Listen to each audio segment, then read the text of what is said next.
আমরা দুর্গাচটিতে দাঁড়িয়ে আছি। আমাদের এখানে 2025 সালে মিষ্টি জলে পুরো ধানের জমি, পুরো মাঠ নষ্ট হয়ে গেছে। এখানে আমাদের হাইলিং চাষ ছিল।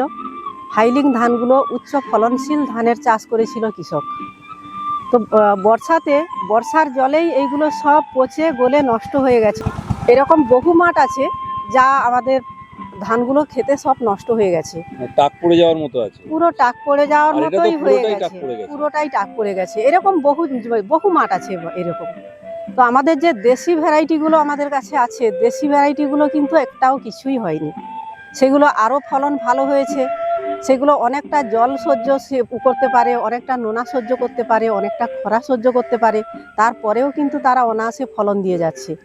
আমাদের এই এলাকাতে শুধুমাত্র এই হাইলিংয়ের প্রভাবে আমাদের দেশি ধানগুলো হারিয়ে যাচ্ছে।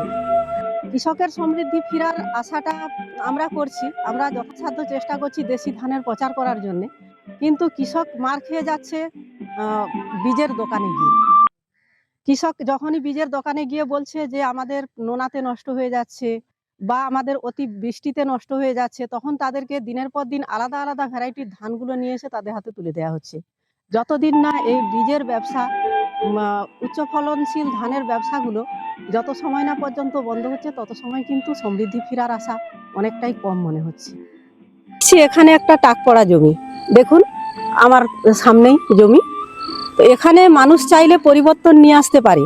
আমাদের এখানে অত্যাধিক স্যালোর কারণে দিনের পর দিন রবিতেও হাইলিং ধানগুলো হচ্ছে। এখানে চাইলে মানুষ সর্ষে করতে পারে, মুগ করতে পারে, রাঙা আলু করতে পারে, বা তিল করতে পারে, খেসারি করতে পারে।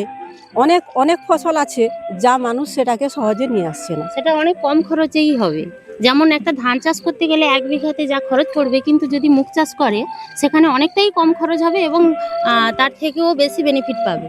কিন্তু পাশাপাশি জমিতে, লাগোয়া জমিতে স্যালুর কারণে অতিরিক্ত ধান চাষ হচ্ছে। পাশে যে মুগ চাষটা করছে সেটা মাঠে ওই জল নিকাশির দ্বারা মাঠটা যখন ডুবিয়ে দিচ্ছে, তখন হচ্ছেটা কি না, মুগের তো এতটা জলের প্রয়োজন নেই। পাশাপাশি মাঠটা ডুবে গিয়ে ওই মুগের জমিটাতেও জল নিকাশির বা ড্রেনেজ দিয়েও জল লিক করে পুরো মুগ বাগানটাই নষ্ট হয়ে যাচ্ছে। জলস্তরের পরিস্থিতি খুবই খারাপ।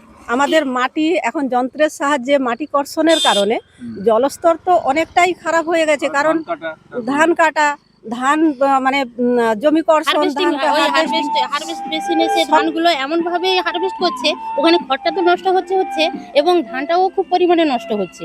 তারপরে কি মাটির উপর দিয়ে যখন ওরা আসছে, মাটিটা অনেক বসে যাচ্ছে। যখন আবার পরবর্তীতে চাষ করতে যাচ্ছে, তখন কি হচ্ছে না, মাটিটাতে নাঙল করতে বা চষতে ডবল খরচ হয়ে যাচ্ছে।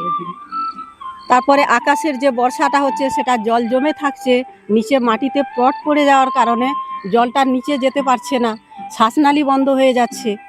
তারপরে আরেকটা মানুষ হচ্ছে এখন লোভের বশীভূত হয়ে গেছে। আমার বাড়িতে যখন খুব ক্ষতি, বোরোতে ধান চাষ করে আমি যখন 5 বিঘে 6 বিঘে জমিতে ধান চাষ করে যখন 50 বস্তা ধান নিয়ে এসে আমার খামারে জড়ো করছি, পাশের কৃষক তখন ভাবছে, আরে আমি কেন ডাল চাষ করব, আমি তো ধান চাষই করব। কেন কি ও, কিন্তু সে একবারও ভাবছে না যে আমার হাতে কত ফলন হয়েছে। এই আইডিয়া কৃষকের কাছে দেওয়ার মতো কেউ নেই। আরেকটা দিক হচ্ছে, অতিরিক্ত স্যালো থেকে জল তোলার পথে আমাদের পানীয় জলেরও সংকট দেখা দিচ্ছে। যখন চৈত্র বৈশাখ মাস আসছে বা জ্যৈষ্ঠ মাস আসছে, তখন টিউবওয়েল থেকে আমাদের যে পানীয় জলটা সেটাও খুব কম উঠছে, বা অনেকগুলো কলও আছে এরকম পুরো বন্ধ হয়ে গেছে, জল পাচ্ছে না তারা।